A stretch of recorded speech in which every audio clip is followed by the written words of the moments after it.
Doctors of Reddit, what is the weirdest thing you have walked in on a patient doing while they were waiting for you to see them?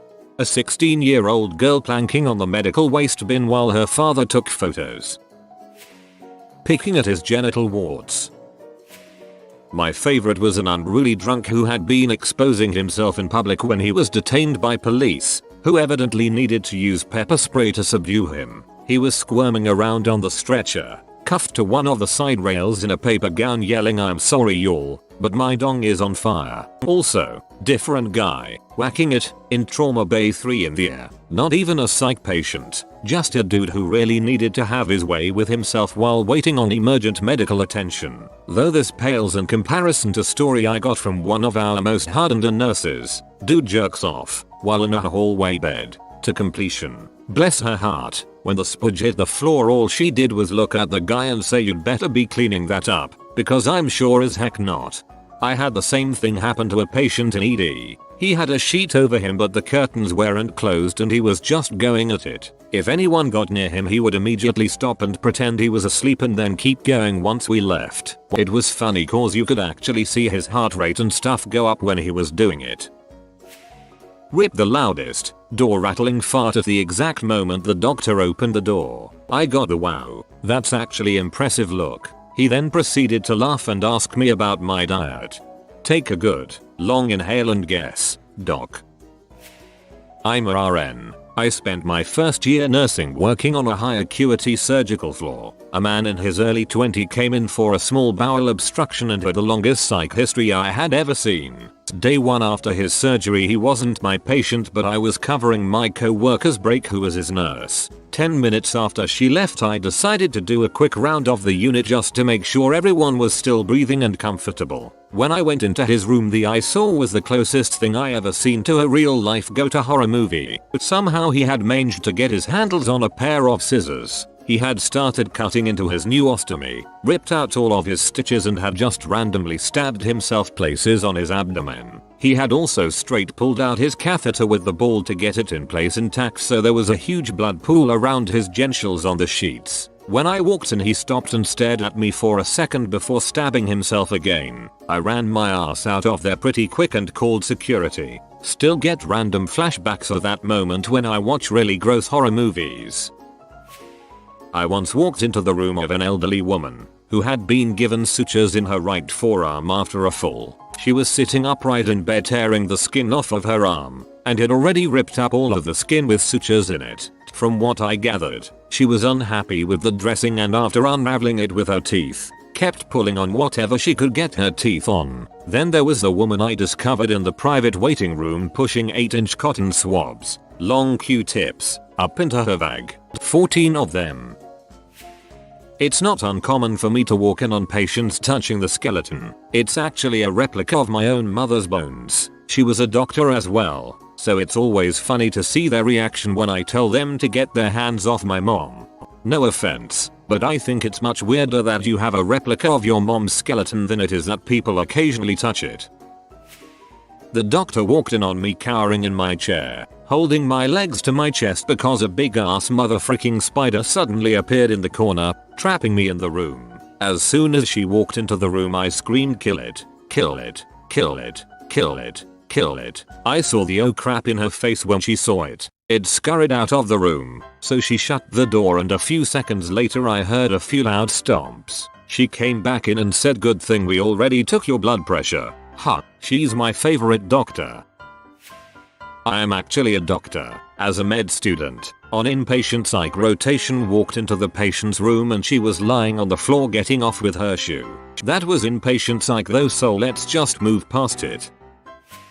When I was a medical student, I was on rotation in the emergency department. I picked up the chart for the next patient I was going to see and glanced at the chief complaint. Chest pain. Pretty run of the mill. I walk over to the bay and pull back the curtain. There she is, sitting on the stretcher, devouring a bucket of KFC.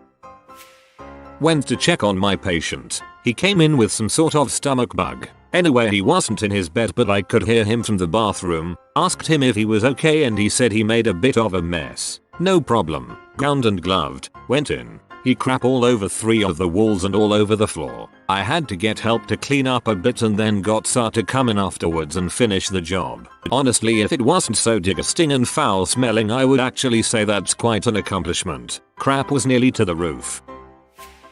I'm a PTA. I walked in on a patient who had removed all his own clothes, bed sheets, and the immediate surrounding room's clothing, and proceeded to finger paint them all with crap, feel bad about it, and try and wash them in the toilet tank, and sink. Yeah, he's on the locked unit. It's an adventure every day. Early one morning on rounds, I walked into the room of an elderly woman who had been admitted a couple days before. She had removed her ostomy bag, smeared the contents all over herself, and was rubbing her hands together with crap all over them. I walked in quickly and asked, "Mrs. Smith, not a real name, what are you doing?" She replied, "I'm washing my hands. Dementia's a terrible thing." I was moonlighting in an LTAC, mostly ventilator-dependent patients or complex wound management, when a very confused man kept screaming for a nurse. He wasn't my patient, and his assigned nurse was very territorial. I had had enough and went to see what he wanted, knowing full well that other nurse would get mad at me. When I walked in the room, the old man shoved his urinal towards me and lamented that it was the worst damned ginger ale he'd ever tasted. Then he took another huge gulp. I took the urinal away, and wouldn't you know, she came up to me later and fussed at me because he said I took away his ginger ale. I was getting an eye examined after a few tests was put in a room to wait for the doctor to check my prescription. After waiting for what seemed like a long time, I got bored. While looking at the side of the exam chair, I noticed the control panel. Naturally, I'm very curious about how high this chair will raise. I figured I had time, so I tried to find out how high I could go. But just as I'm almost to what I think may be the top, the doctor walks through the door and stops short with an amused, puzzled expression on his face. Busted. I laughed nervously and lowered the chair. I needed to check rectal tone, read, stick my finger up her ass, on a 40-ish YO patient with a spine injury in the ED after a car accident. With a completely straight face, she said that she needed a minute to remove something out of there. I stepped out and asked the nurse to assist her with her endeavor. The nurse came out a few minutes later with a golf ball sized baggie of some powder, wrapped in a condom. She refused to tell me what it was. I didn't care. The ED docs were going to sort that out. Proceeded with my exam, and then left. Not a doctor. I work in a hospital, though. A friend of mine was admitted for cardiac issues to a telemetry unit, a type of monitor that continuously sends vitals to the nurses. My friend decided it would be a good idea to have a frick buddy come to visit him in the hospital. She starts off giving him a hand job and it escalates to head. As he's about to finish, I guess his vitals began to change and the monitor sent an alert to the nurse. She runs and finds him ejaculating into this chick's mouth. The old and rather large nurse slows backs out of the room and most likely went to take a shower. He was discharged the next day. Washing her feet in the exam room sink. I did that once. I was at the gym for a pap and realized my feet stunk to high heaven. I wore flats without socks. Bad idea. So I quickly rinsed and soaped my feet. I didn't want the doc to have to smell my feel while examining me. Once when I was on rounds in a nursing home where I worked to help out the regular MD with his overload of patients, I entered a male patient's room to find him holding a nurse up against the wall by her neck. She told me later that he had gotten aggressive, and when she told him to stop, he simply picked her up by the neck and smashed her against the wall. Her feet were off the floor when I arrived and she was bruised and upset. Nurses get treated this way all the time. It's funny in nursing homes when patients always seem frail and broken, but when you do something that pisses them off, they will chase you down the hall and throw their walker at you. True story.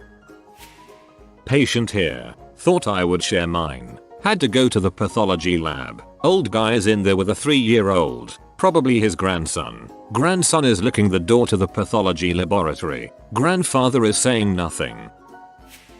Not a doctor. Respiratory therapist here. Nevertheless, a newer nurse that I had become friendly with asked me to go into a patient's room with her. She explained that whenever she went in alone, she would find her patient, a man in his 60s, openly jerking it. Really creepy, apparently. Who knew? Her logic was that he would stop if a man came in the room with her. I said I would do it, and sure enough, He was punishing himself pretty intensely. Contrary to her theory, this old creepy frick kept going, maintaining complete eye contact with me. Gay chicken to the extreme. I simply walked out and informed her that I had other patients to see. Eventually, he ended up in restraints. I was getting a giant bruise on my leg checked out Wednesday, and while waiting for the doctor wearing nothing but a tarp, nurse's orders, I fell asleep on the bed thing. Apparently a different nurse proceeded to open and then hold open a door to usher in a girl my age, who then woke me up jumping back screaming and going, "Oh my gosh, I am so sorry, I am so sorry." I was confused at first until I realized the tarp had blown off of me when the nurse opened the door, thus revealing my cold and slightly shriveled man meat and part of my rectum to a girl I am pretty sure I had a class with last semester. Doctor here. During my surgery rotation, I saw a lady with a wound on her leg that had maggots crawling out. Literally hundreds of them, all over the place. Took 4 of us to remove whatever we could see. She didn't seem to think anything was wrong, and it was the norm to have a maggot farm in a wound. I was out on placements for the very first time at a local nursing home, and they decided to put me in the dementia high care area. I was walking around with one of the nurses and she was introducing me to everyone. There was this one lady in her late 50s who weighed about 130-140 kilograms, took a real liking to me. I remember her saying, "Oh my, who are you?" And I told her, and she literally started getting off in front of me whilst staring into my eyes. Anyway, I went back to the nurse and she said we should get everyone ready to do their activities. I saw the big lady about 10 minutes later reading a magazine. I didn't think anything of it until I saw her lick her fingers to turn the page. Fricking. If you're well enough to frick in the hospital, you don't need to be in the hospital. Immediately start discharge orders.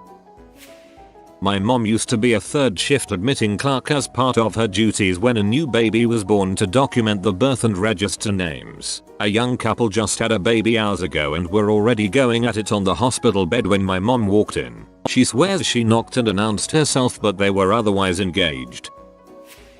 I'm a CNA, and one of the funniest things was when we had 2 older women sharing a room. The one was a dementia PT and the other was on bed rest. The woman on bed rest rang out via call bell, "I think someone should come down here." When I got to the room, I saw that the dementia PT had pooped all over the floor before making it to her neighbor's bedside, hands lathered in fesses, to sit down and ask if that poor woman was thirsty. When the dementia PT saw me, she just smiled and laughed, but that emotion wasn't mutual because her friend on bed rest had a look of horror in her eyes. Another, sadistically amusing moment was when 2 male points were sharing a room. They were both incredibly atrophied BC of lack of muscle use, constant, uninterrupted drug abuse, which became evident when they memorized their pain med schedule but couldn't remember my name. Neither had the strength to lift their TV remote, yet I once walked by their room while they argued to hear one threaten the other, "If you don't shut the frick up, I'm gonna kick your ass."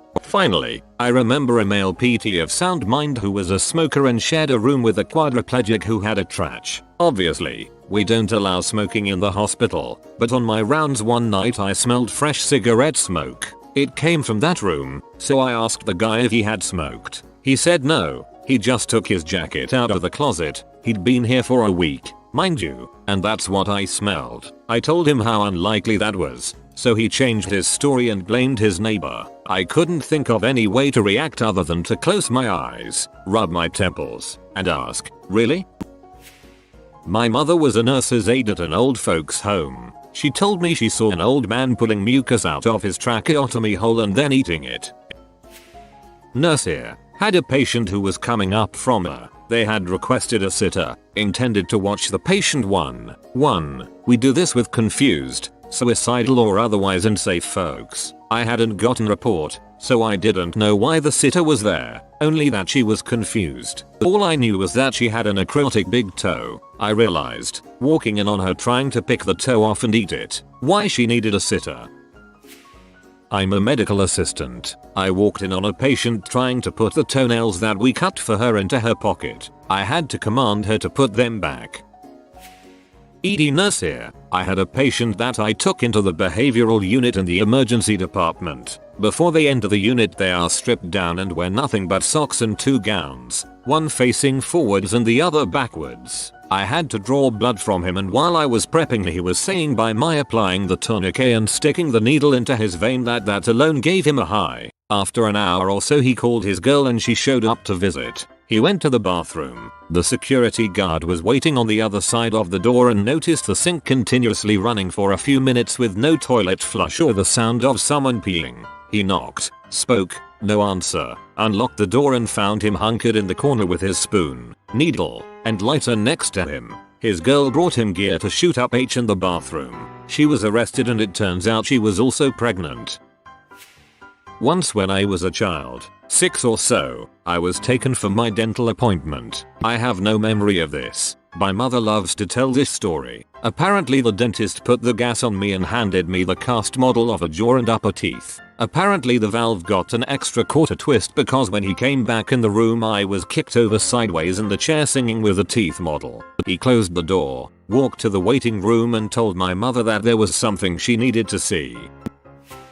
Anesthetist here. I walked in a birthing room to place an epidural. I found the father furiously pleasuring the spread-eagled mother who was really getting off, really working her lady button, and caressing her boobs. I had knocked. They didn't stop. I locked eyes with the mother. The father ignored me. I had been warned that they were trying to increase her oxytocin levels via orgasm, but I was unprepared. I said sorry and noped right out the door. Her RN found me sitting quietly in my office and said, "They are done for the moment. Can you come back?" Thank God I got the epidural placed in record time.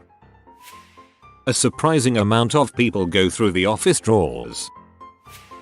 I've had a lot of surgeries in my life, spanning 18 years, so you can imagine how many stories I have. The most relevant would be the following. I had reconstructive surgery on my left leg, so when they removed my epidural anesthetic they made me walk. I make it to the aisle and a few rooms down my own, slowly with the help of a walker. It is then when I see my doctor, pretty cool guy, took a chance with me and saved my leg. So I decided to wave with my free hand. My free hand was holding my gown closed. I flashed my doctor, his PAs, his patient and the family of said patient. On the plus side, my nurse proceeded to flirt with me when she walked me back to my room. My BF's favorite story to get me dry heaving is of a man in his ICU with a tracheostomy, a hole cut into your windpipe. A nurse walked in on the patient rubbing mucus coming out of that hole all over his chest because my skin's so dry there and this helps. Okay, so I have so many stories I could write a book. One in specific was a PT who was a self-proclaimed antichrist. I walked in his room to do rounds and he had cut himself and smeared blood all over his sheets, walls, and body. He was chanting some boo goo gaga satanic words, but it was so much blood I thought he had murdered someone. I had just left him about 10 minutes ago, so my curiosity set in on where all that blood came from. I looked around, lifted the covers and the freaking kid cut his femoral artery. Seriously had to call rapid response team and luckily saved his life. He was crying like a little baby. Weirdest and dumbest thing ever. One patient was jacking off while walking down the hallways naked singing "I'm Singing in the Rain." I am a doctor. I got called over to see a patient who was complaining of shortness of breath. She had been left in the hallway because a patient who had been stabbed had just come in. She starts yelling at me at the top of her lungs for being left in the hallway. Diagnosis: not short of breath. You have been visited by the Be Humble, Be Stay Humble and Believe in Yourself. If you are new to the channel, you can subscribe. I publish new videos every day. Until then, check out another video, or don't. Either way, have a great day you magnificent people.